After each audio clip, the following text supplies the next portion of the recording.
Immigration is changing what Ireland looks like. Refugees are welcome here.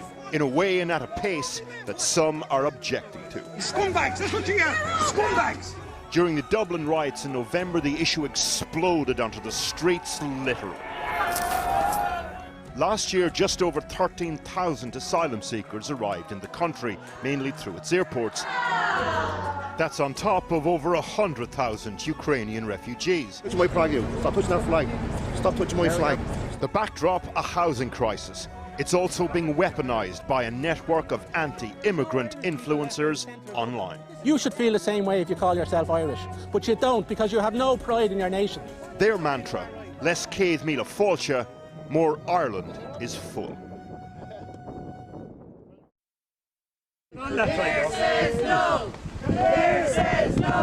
Outside the town of Naas, County Kildare, about an hour from Dublin, around 300 people marched to a site set to accommodate Ukrainian refugees. This site, a similar facility nearby, is at capacity. This one will open soon for almost 1,000 Ukrainians. Ireland has taken in a lot of Ukrainian refugees, but a relatively small proportion of asylum seekers per capita from elsewhere compared to other countries in Europe. We have a right to know. Nobody told us. This is part of a growing anti-immigration movement across the country.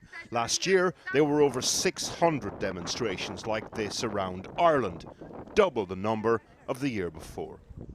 And when the Irish emigrated, they worked for everything they ever earned. They got nothing for free.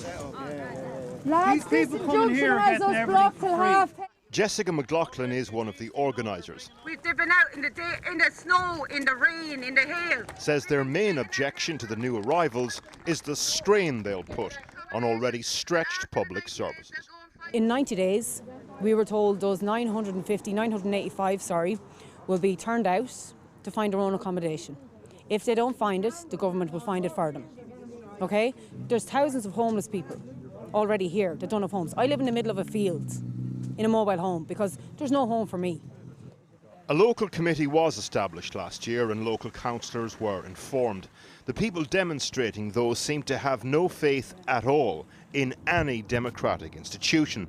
That's why, despite a court injunction, they're camped outside the site day and night. There is no trust. They were put in there without telling anybody. How can you trust somebody that puts something like this under your nose and expect Did you trust those institutions before this happened?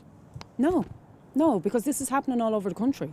Are you nervous about? We're afraid we're going to be labelled as racist and that we don't like people from different places. But that's not the case. But the fact of the matter is, the facilities we have right now at the minute don't facilitate anybody that's already living here. When migrant rights are under attack. On the same day in Dublin, a pro-migrant demonstration marches along O'Connell Street, past the flashpoints of the Dublin riots last year. In the crowd, Abdul from Afghanistan fled when Kabul fell 3 years ago. You know, I love Ireland. I am becoming in love with Ireland every day and every time. But when you see the negativity and the protest against refugees or the protest, I don't know. It's really frustrating. It makes you disappointing. And when you come here and see this protest and riots and everything, you're like, I escaped from these things. Why I ended up again?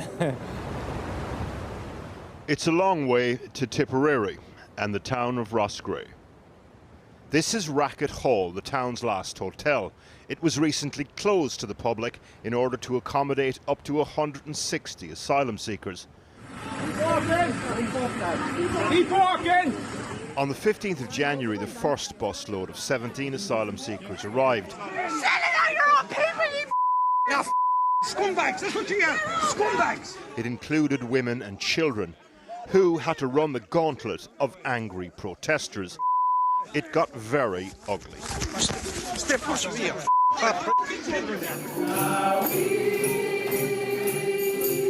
Same town, different refugee centre, and a video that never went viral of elderly local residents visiting with asylum seekers at the Sean Ross Abbey. Once upon a time, one of Ireland's infamous mother and baby homes. Daniel, come on, he's very shy. The place is run by Christine Murphy, Roscrea born and bred. Her reaction to the ugly demonstration at Racket Hall down the road. It was absolutely disgrace. But I'd like to say as well that that was not the majority of people in Roscrea. There's a complicated set of dynamics at play in this town. Concern, for example, about what another closed hotel will mean for tourism. But also a relatively new campaign of harassment and intimidation, both of refugees and of the people working with them. How close has that come to your front door? Well, we've had people come in and say they want to set fire to the place. We've had people drive around, taking videos, putting out false accusations. In the last 5 years, there have been over 20 arson attacks on properties in Ireland associated with asylum seekers. And on the 23rd of November last year, it wasn't just asylum centres set alight. Earlier in the day, 3 children and a school worker were stabbed in the centre of Dublin. The suspect, a naturalised Irish citizen, originally from Algeria. Anti-migrant campaigners called people out into the street. And that evening, the worst rioting Dublin had seen in years. On the day, influencers like Gavin Pepper, in a now deleted tweet, wrote, "Everyone, city centre tonight, 7 p.m. No excuses. Everyone out. Enough is enough. Hashtag Ireland is full." We caught up with him at a demonstration in Dublin last week. Do you regret some of your tweets on that evening at all? I don't regret any of my tweets because I called for a peaceful protest on the night, and when I arrived there and I seen that it was getting out of hand, I deleted my tweet because I didn't want my people that come to the peaceful protesters in any way to be in any danger in the city centre. That's the reality of it. Gavin Pepper is running as an independent for a council seat in local elections in June. Our exchange, streamed by his supporters, becomes campaigning, becomes content. I'm for people who have been left behind, working class mothers that have been left behind. The state doesn't care about them, and neither do you. Another case in point. On the 27th of February, around 100 people gathered outside an asylum centre in Selbridge on the outskirts of Dublin. They were here because far-right influencers circulated a rumour online that a young girl had been raped inside by 3 migrants. The Gardaí, the Irish police, said it wasn't true. It's Philip Dwyer here, citizen journalist. But that didn't stop people like Philip Dwyer reporting from the scene.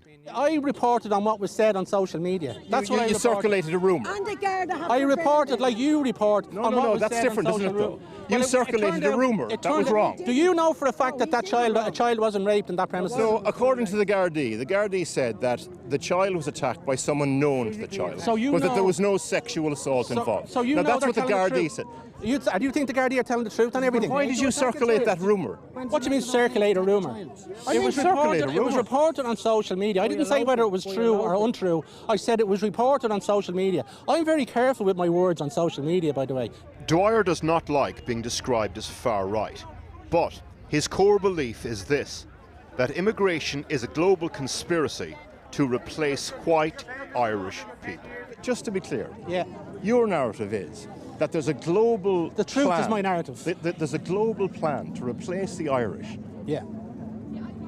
Replace the white race. It's a big lie anyway. Who's in charge of it? The people who control the money are in charge of it. That's a simple question. The great Thanks for replacement theory. It's pure textbook. Is that your opinion? Right. Is that your opinion? Textbook theory. Is that your Like opinion? the great replacement theory. It's literally from the playbook. Is it? And so follow the money. Who controls all the money in this world? People like Dwyer and Pepper make it more difficult for those with genuine concerns around immigration to be heard. We are here because we're terrified for our children. But there's also evidence that local campaign groups are adopting their language and tactics. And back at Sean Ross Abbey, that means that men like Sunday from Nigeria have noticed a difference. Fewer offers of a lift home from work, more frosty reception on Irish streets. So when we came here, at times when we went to the town, we do trek. When we are coming, we see some people, they will offer us free ride down to this place. But now, they don't do that. Even there are some people outside there, if we greet them, they don't answer us. Now. Okay. And for Christine Murphy, with family who've emigrated like thousands of Irish, this is personal. I know every man's name in this building. I know if they're married, the country where they're from. They're good men, good, honest men that are looking to start a life for themselves, to be given a chance. Do you know, we have migrated all over the world. Where's Arcade Míle Fáilte?